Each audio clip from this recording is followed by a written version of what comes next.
And we continue at 2:06 in the afternoon. It's the John Phillips Show. Mr. Randy Wang's across the glass. John, there was one candidate for governor this weekend who was storming the state doing as many interviews as possible. And his name is... For Secretary of Health and Education Service, I nominated Xavier Becerra. Well, including on the issue is, so the interview that we played last week aired right before my segment with Gloria Allred. And so both Gloria and I watched the interview and were asked to comment on it after it aired. And Gloria thought Xavier Becerra would be a great candidate. She did. It's an interesting take, Superglow. Now, it puts you in an awkward position because you know the man is watching. Because he's watching to see how he looked, and then he's watching to see what the reaction is. He did 3 major interviews. The first one, taped on Wednesday with Alex Michelson. It aired on Friday. He did a 30-minute sit-down interview. I believe this was also on Friday up in Sacramento with KCRA3's Ashley Zavala. Scrub it. And then on Sunday morning, he appeared with Conan Nolan of NBC4 in Los Angeles. And let me just say, I think by Sunday, somebody told him to stop saying this. Scrub it. Because he was all over the place with that phrase with Alex, and he was all over the place with that phrase with Ashley Zavala, didn't say it once with Conan Nolan. Okay, so my interview with Alex, which aired right after he said it, I made a comment about that on the air. I said, because he kept referring to scrubbing things that he thinks need reform, I said, the state of California is not Karen Bass's text messages. We can't scrub it. Scrub it. So he's aware, at least, that I picked up on it. And I think Alex may have he certainly referenced the radio show. So if he went back and started listening to the radio show and he heard Friday's show, it was all about that. Well, Becerra, I got great news for you. Whether you're in Los Angeles or up in Sacramento campaigning or up in the Bay Area, you can listen to this show on 790 KABC in Southern California and 810 KSFO in Northern California. I wonder how long they'll allow him to keep doing these interviews because they're just all crash and burn. Well, I mean, he's got to put his name out there. Even though he has been around forever, nobody really knows who he is. No, and when Gloria was asked if she would endorse him or she would endorse any candidate in that race, she said no. So while she said he's an impressive candidate, she didn't say she was voting for him. But she also listed in her credentials of why he's an impressive candidate is, well, he was in Congress for 2 decades. What does that mean? No. And Nancy Pelosi hated him, which I also mentioned on television. We love everybody. Not him. Well, would we like to see how this interview went with Ashley Zavala, somebody who is more in tune than almost anybody in the state of California with the issues that are affecting people, and not someone who's going to give a light generalities interview? Tell me about your backstory. Why would you agree to go on with her? You know where it's going. Why push the car off the cliff to see what'll happen? Xavier Becerra has massive candidate hubris. He thinks he's way better at this than he is. You know what he should have done? What's that? He should have gone on one of those shows on MSNBC where they essentially asked him all about national subjects and they asked him one California question. Because that would have gotten bigger play. It would have been played on all of these shows in California. But if you go on with Jen Psaki, she's not going to ask you about the details of the insurance crisis. I'll give Becerra at least the credit that he sat down for 30 minutes with Zavala and sat down for 25 minutes with Alex Michelson and 10 minutes with Conan Nolan. Because the majority of the people who are running haven't done that. No, they do those national interviews. But there's a reason. Because on those national shows, you get asked about national subjects. That's all these people care about anyway. It would have been a much better look for him to be off topic, but talking about things that he's fluent in. Let's hear what happened on KCRA 3. Ashley Zavala asks Xavier Becerra Is there anything going on right now in Sacramento that he would undo to fix the state? When you were AG, I know you had to work with the legislature, and as governor, you'll have to work with the legislature. Some of the... You couldn't hear it. It was very slight. But did you hear how he slightly responded to that? Was there an absolutely in there? The legislature. Absolutely. Absolutely. Can't handle it. Some of the criticism and concern around California's affordability problems has to do with the 1,000+ laws that get passed every year and are sent, and even more than that, get sent to the governor's desk. I mean, as governor, would you undo anything? Is there anything that you'd be looking to undo to help that case on affordability? Without a doubt. Actually, as you were saying that, it reminded me of what my mom used to say. Te lavaste bien los dientes. Did you brush your teeth? Did you scrub right? Oh, no. We're right back with the scrubbing. Apparently, scrub it is a reference to brushing your teeth. Have you ever heard anybody in your life refer to brushing your teeth as scrubbing? No. Te lavaste bien los dientes. Did you brush your teeth? Did you scrub right? We're going to have to scrub what we do. Are those laws working? Is our regulatory framework working? We've got to scrub. I think we already know that it isn't. Yeah. We're all aware of what the state is like. We live here. We've got to scrub so we can... Okay, we are 15 seconds into his response, and he has said it 3 times. And that's exactly what he did with Alex Michelson. We've got to scrub so we... I think you may have changed his entire candidacy. I may have. If that's the contribution I made to his campaign, he should send me an edible arrangements. We've got to scrub so we can figure out what's really the essence of what we have to keep. We cannot afford to build so slowly if we're going to really make housing affordable and get out of this homelessness crisis. Never heard that one before. Boy, just when you think that Rob Bonta is only the one is the main man in California with generalities and with cliches, the rest of them just stand in line. Maybe this is just part of the job of being Attorney General of the state of California.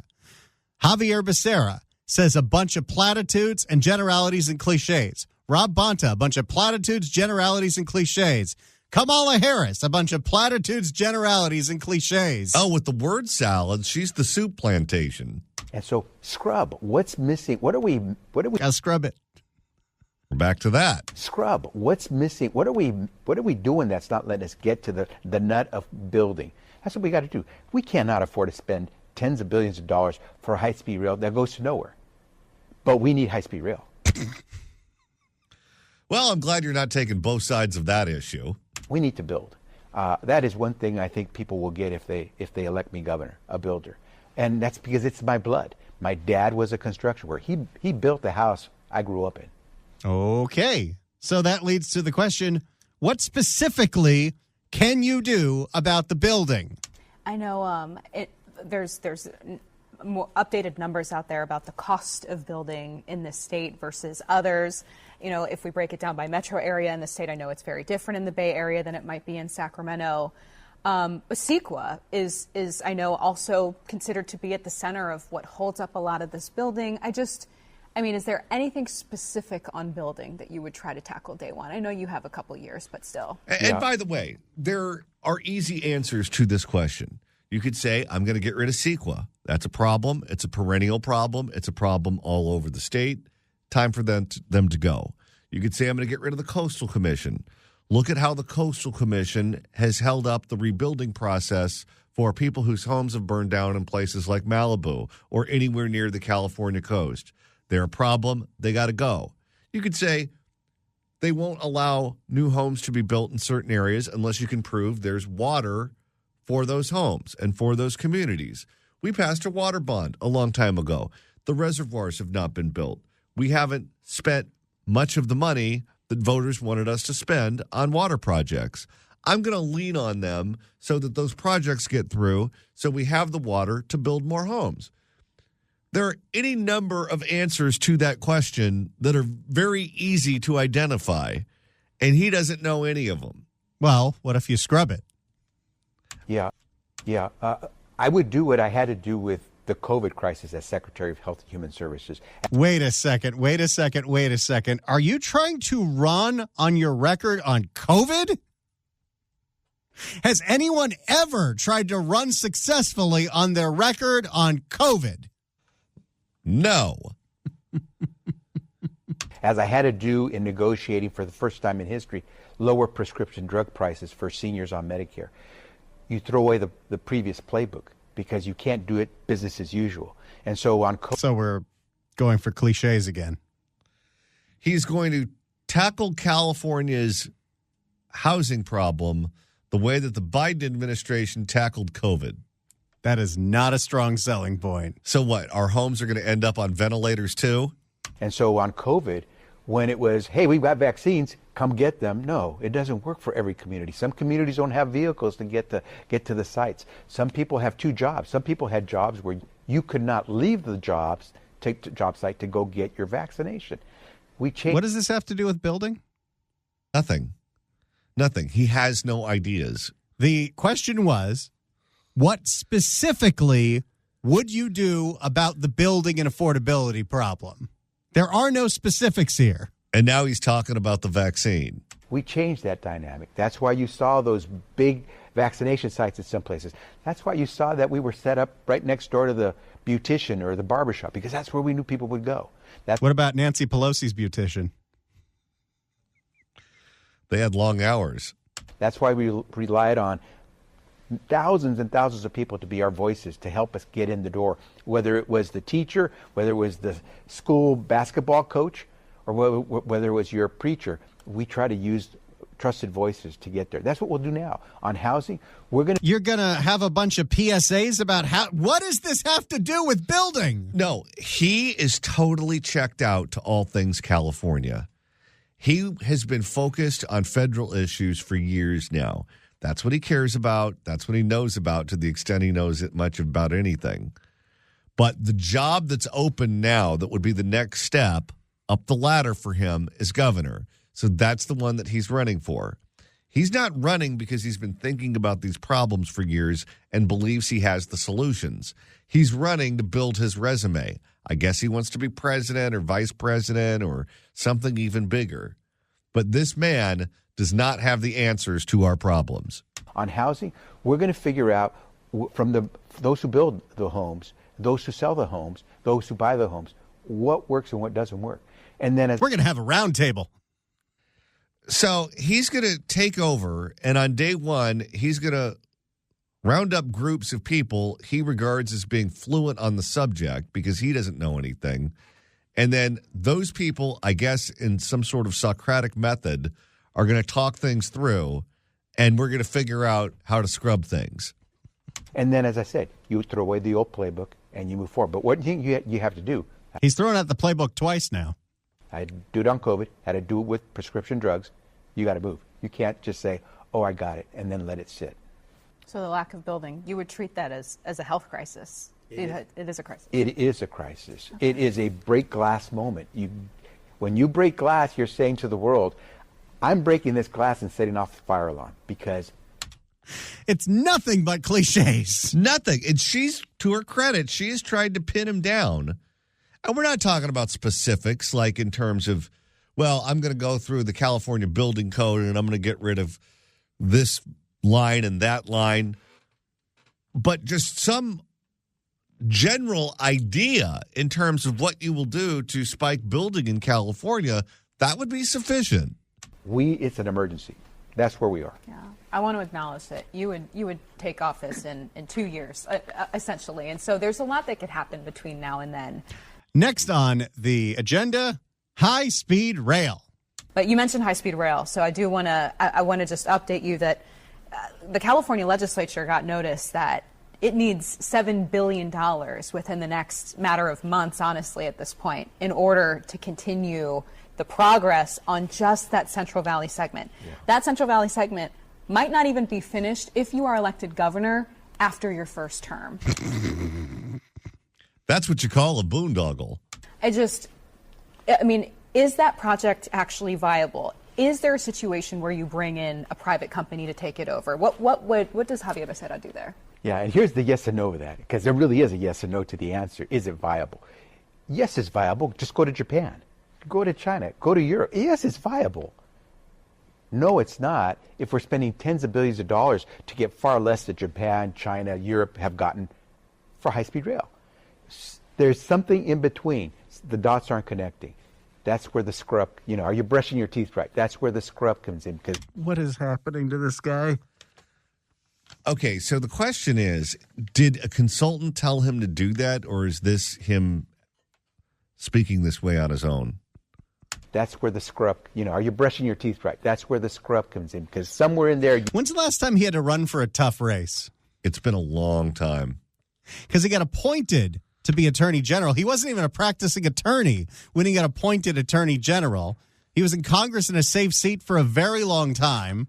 He was appointed HHS secretary. This might be the first campaign he's run in a very long time, and he thinks this is clever. I think the last contested race he ran in was for mayor of L.A., and he didn't finish in the money. That's where the scrub, are you brushing your teeth right? That's where the scrub comes in, because somewhere in there you didn't scrub right.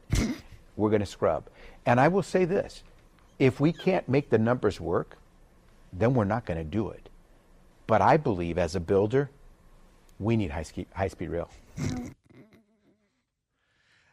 I wonder if he's aware of how embarrassing this is for him. When we come back, Johnny, the next question from Ashley Zavala, and I'm not making this up, is, what do you mean when you say scrub it? Don't enable him. And Randy, with the end of the show quickly approaching, if you want to continue listening to us after we sign off at 3, that's easy to do. All you got to do is search for The John Phillips Show wherever you get your podcasts, whether that's Apple Podcasts, iHeart, Spotify. Search for The John Phillips Show. Hit subscribe. You can download all the episodes, listen to them here or Bermuda. I'm very kind of sketchy. And coming up on Friday, we're going on the road. We're heading back to Long Beach, everyone. Come see John Phillips and I broadcast live from Gladstone's Long Beach as we celebrate the 20th anniversary of Gladstone's Long Beach and the 50th anniversary of the Long Beach Grand Prix. Join us Friday, April 11th from noon to 3 for Fan Free Friday. We'll be broadcasting live from the beautiful patio right on the Rainbow Harbor in Long Beach. It's gorgeous. The view is amazing and the food is incredible. Gladstone's Long Beach, a great location for date night, a delicious get-together with friends, a sunset cocktail, family meals, and celebrations. Gladstone's Long Beach is located directly across from the Pike Shopping Center. That's where the parking's going to be at the Pike. There will be road closures, so leave early, make a reservation, and join us on Friday. In the meantime, what do you say we make a couple of listeners very happy? 790 KABC welcomes Light Up the Blues, benefiting Autism Speaks, featuring Stephen Stills, Neil Young, Billy Idol, Chris Stills, Nathaniel Ratcliffe, Rufus Wainwright, and more at the Greek Theater on April 26th. Tickets are on sale now at Ticketmaster.com, but right now, caller number 9 at 1-888-795-2222 gets a pair of tickets to the show. Tickets furnished by Needleander Concerts. Good luck dialing. And right now we're going through the sound of gubernatorial candidate Xavier Becerra on with what could possibly be the most in-tune California reporter, Ashley Zavala. Scrub it. Ashley Zavala asks Mr. Scrub-a-dub-dub what the hell he's talking about. When you say scrub, I just want to clarify. You mean get rid of? It means throw out the previous playbook. It means if that regulation isn't working, or if that NIMBY attitude is what's getting in the way, we got to roll. I hate to say this, but you're seeing right now in Washington, D.C., how the federal government is rolling. I think recklessly. What I'm not going to do is roll recklessly, but we're going to roll. We're going to do this. What the hell is he talking about? He is on both sides of everything, and none of it makes any sense. And by the way, there is an emailer who emailed us during the break, and we're looking into this, and we're going to try to figure out if what the emailer said is true. But, Randy, they're saying that the story about scrubbing your teeth is not actually something that happened to him, but was taken from an advertisement on television for toothpaste. Yes, in the 1950s, Gleam toothpaste had a series of commercials. I cannot find one online in Spanish, but they pretty much go like this. Your mom's always making you brush. Yeah, but I bet I get less cavities than you. Mothers who care know one sure way to help fight cavities is to brush right and use Gleam. Okay, that's all you get. You're not getting that ad for free. Are they still around? I don't think so. But apparently in the Spanish commercials, the kid would go, "Sí, mama, con Gleam." So it is very possible that Javier Becerra is appropriating a toothpaste commercial from the 1950s as the basis for his entire political campaign. That seems about right. According to the law. I think Washington, D.C., this administration is acting outside the law. In fact, I think the news today, Ashley, is that HHS, my former department, is saying, whoops, we went too far in eliminating jobs. We're going to have to roll that back. No, I'm not interested in having to roll back and forth. Once we roll, we roll. Okay. And I don't know what anything means that he is saying. No, nobody does. He doesn't. Let's see how Becerra does on gas prices. on affordability, too, here, we're dealing with high prices of energy, whether that's the electricity for your home, the gas in your car. What do you make of how the state has approached the oil industry specifically in the last couple of years? Oh, you mean like Gavin going on TV every day saying they're screwing you? Yeah, he is alleging conspiracy. Is that, I mean, we've seen a couple of special sessions that the governor has called to Which didn't amount to anything. Of course not. To look into price gouging, to cap potential profits. I mean, just what do you make of that situation in that environment right now? So look, no one should be gamed. I was an attorney before I passed my law school exams because my parents needed an attorney when they got swindled out of what to them was a lot of money. I think it was about $2,000 or $3,000. You were also an attorney general before you were re-entering in the bar exam, thanks to Jerry Brown. Yeah, when Jerry Brown picked him, if my understanding of what happened is correct, Becerra didn't even know he was being considered, and Brown just picked him out of the blue and didn't know that his bar card wasn't even active. In a real estate investment. And no one likes to be swindled or gamed. And so what should it cost to make things work? We should get the answer to that clearly. But we have to make things happen in this state, whether it's housing, whether it's high-speed rail. We cannot afford to be gamed. At the same time, we can't afford to have our eyes closed. She's asking very specific, not gotcha questions, and he can't answer any of them because he knows nothing about what's going on in the state. You know what's funny is every so often, and all the talk shows and the columnists and people who cover this get pitched from gadfly candidates. And gadfly candidates are candidates that run for office all the time. They've never been elected to anything. They don't have a chance at winning. They have a lot of ideas, but they don't really have an organization that will make them successful. And sometimes they're really aggressive. The reason my campaign isn't doing well is because you won't put me on so I can talk about my issues. They blame you, which is always a convenient way of justifying why you lose every single cycle. But anyway, when you ask them questions about issues beyond whatever their hobby horse is, they really don't know what they're talking about. And so they have cliches and they have answers that really don't mean anything. And after you interview a couple of them, you realize that all of those interviews end up going the same way. And so you just stop booking them because it's repetitive. He is behaving not like a professional politician who's been in the Assembly, the Congress, Attorney General, Secretary of Health and Human Services. He is behaving like he's one of these gadfly candidates who's never done this before. Scrub it to what we really need. This state needs to build. We will build. And if Yeah, but you never said how. No. And if there are certain things that have gotten in the way, we're going to change that. Now, we're never going to, in California, I don't think we're ever going to go back to the days where in the 1960s you had smog alerts every day virtually in Los Angeles, where your kids couldn't play outside because the air was too dirty, and our kids You couldn't even go out to play with your friends, and your mom asked if you brush your teeth. and our kids were developing asthma. Go to the Central Valley, where the highest rates of asthma for kids are. It's not that That's why Obama made them build the high-speed rail there. How'd that work out? It's not that they have so many cars. It's that they have so much pollution from the ag work that's done, the burning of some of the remnants of the ag production. You have all the winds that bring in dirty air. This is why when a politician is flailing, you don't need to interrupt them or correct them. Just let them go. Oh, yeah. He's telling the voters everything they need to know. Production. You have all the winds that bring in dirty air.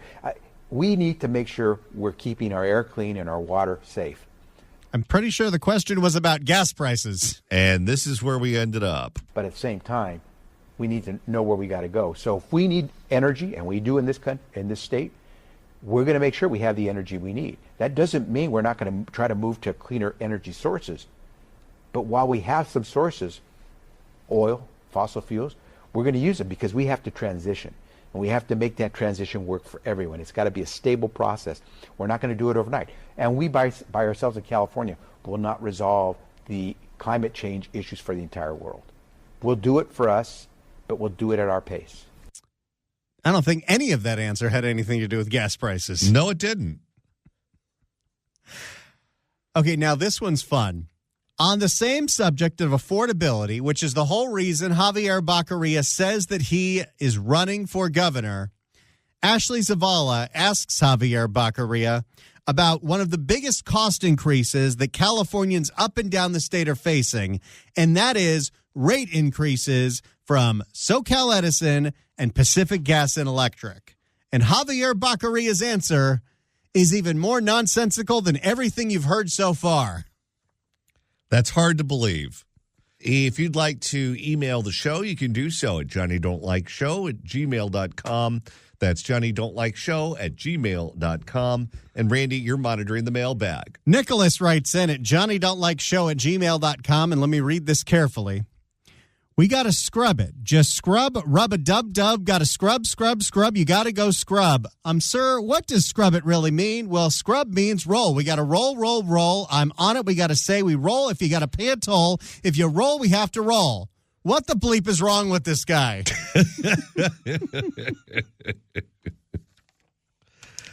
Well, you would think that given his resume, the guy would have some skills.